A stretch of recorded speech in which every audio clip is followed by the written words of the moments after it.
Hey everyone! How have the first 2 weeks been? Not too difficult, I hope. Please remember that you can always send me an email outside of class if there's something you wonder about or something you'd like to suggest. If you want to post anything about the content of the videos, articles, or textbook, please do so in the general discussion forum so everybody can see it.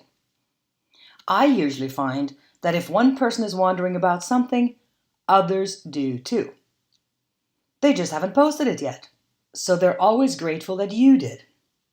By the way, the photo on the slide is of your esteemed professor on her trip to Egypt not that long ago.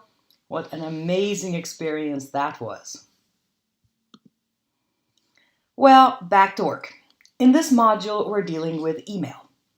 Let's consider first why the quality of your writing matters, and sometimes it can matter a lot. Yes, I know that native speakers of English send out messages all the time full of spelling mistakes and punctuation errors. But let's be honest.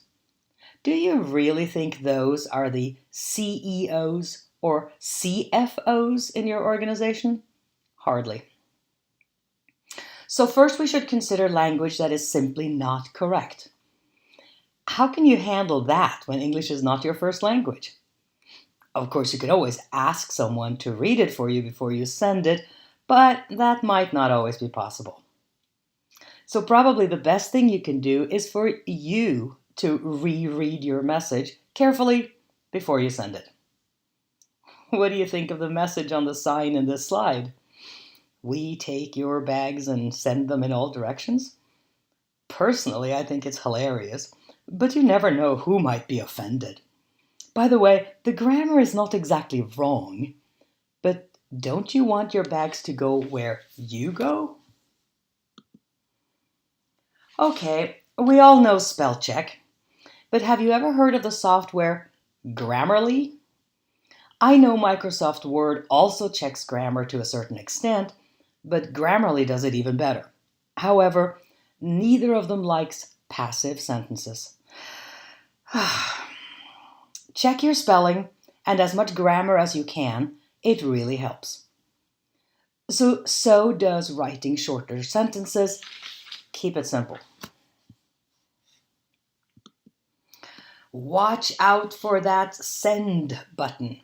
If you haven't gotten in trouble for clicking send too quickly, it's just a matter of time. Perhaps your company has a Janice Preston in human resources, a Janice Peters in purchasing, and a Janice Peterson who happens to be the chief financial officer.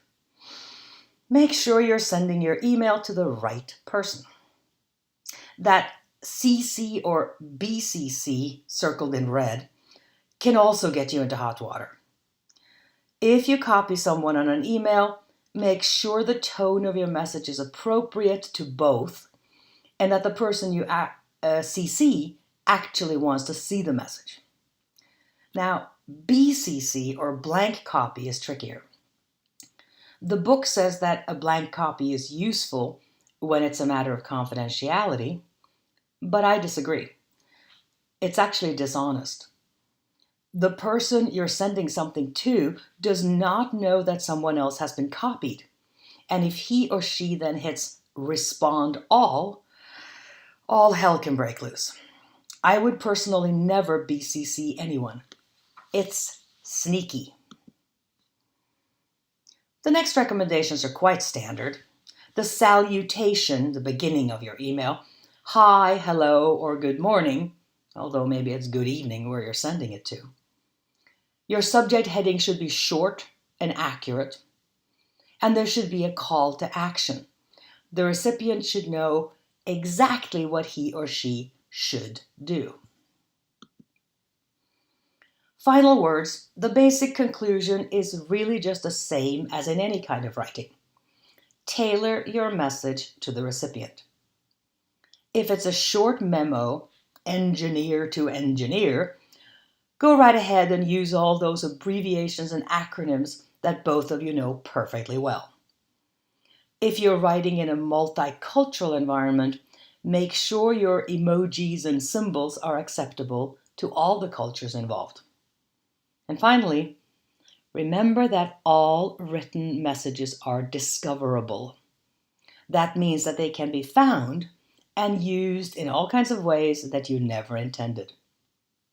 My mother used to say, "Don't write something that you don't want to read on the front page of the newspaper." I still think that's good advice.